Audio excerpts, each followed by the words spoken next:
ත්‍රිකුණාමලය කොටුවපාරේ පිහිටි ශ්‍රී සම්බුද්ධ ජයන්ති බෝධිරාජ විහාර භූමියේ දහම් පාසල ඉදිකිරීම සඳහා මුල්ගල් තැබීමෙන් පසු විහාරාධිපති හිමියන් හා දායක සභාව එම ස්ථානයේ බුද්ධ ප්‍රතිමාවක් තැන්පත් කර බුද්ධ ප්‍රතිමාව ඉවත් කිරීමට පොලිසිය මැදිහත් වීමත් සමග එහි නොසන්සුන් තත්ත්වයක් හටගත්තා. මොකද්ද මේ සිද්ධ වෙන්නේ?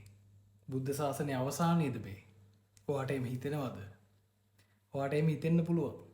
මොකද බුද්ධ ශාසනය කියන්නේ මොකද්ද කියලාවත් අදහසක් ඔයාට නැතුව ඇති. මොකද්ද බුද්ධ ශාසනය කියලා කියන්නේ? බුද්ධ ශාසනය පවතින්නේ මොකක් මතද? පන්සල් වෙහෙර විහාර බුදු පිළිම මතද? මේක අපි කතා කරන අපිට මේ දවස්වල ඇහෙන දේවල් මතද?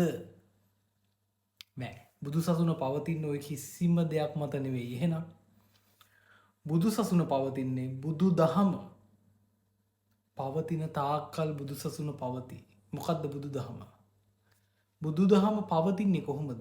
බුදු දහම පවතින්නේ දහම දන්න මිනිස්සේ ඒ දහම තවත් කෙනෙක්ට කියලා දුන්නොත් විතරයි. ඒ කියන්නේ අර බුදුරජාණන් වහන්සේ දේශනා කරලා තියෙන කල්යාණ මිත්‍ර සම්පත්තිය ලැබෙනවා කියලා. අන්න ඒක තමයි.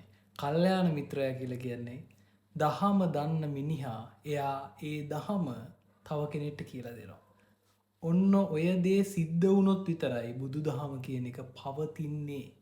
බුදු දහම කියන එක අපිට රැකගෙන ඉස්සරහට අරයි යන්න පුළුවන් වෙන්නේ. එහෙම නැතුව පන්සල් හැදුවා වෙහෙර විහාර හැදුවා කියලා බුදු දහම පවතින්නේ නැහැ.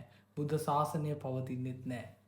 බුදු ශාසනය කියන්නේ බුදුරජාණන් වහන්සේ දේශනා කරපු චතුරාර්ය සත්‍ය, ආරෂ්ඨාංගික මාර්ගය, අනිච්ච දුක්ඛ අනාත්ත, මේ ලෝකේ ඇත්ත යථාර්ථය, මේ මොහොත අපි කොහොමද සතුටින් ඉන්නේ කියන කතාව, අපි කොහොමද අවිද්‍යාවෙන් මිදෙන්නේ අන්නේ කතාව දන්න මිනිස්සයා නොදන්න මිනිස්සෙට කියලා දෙනවා.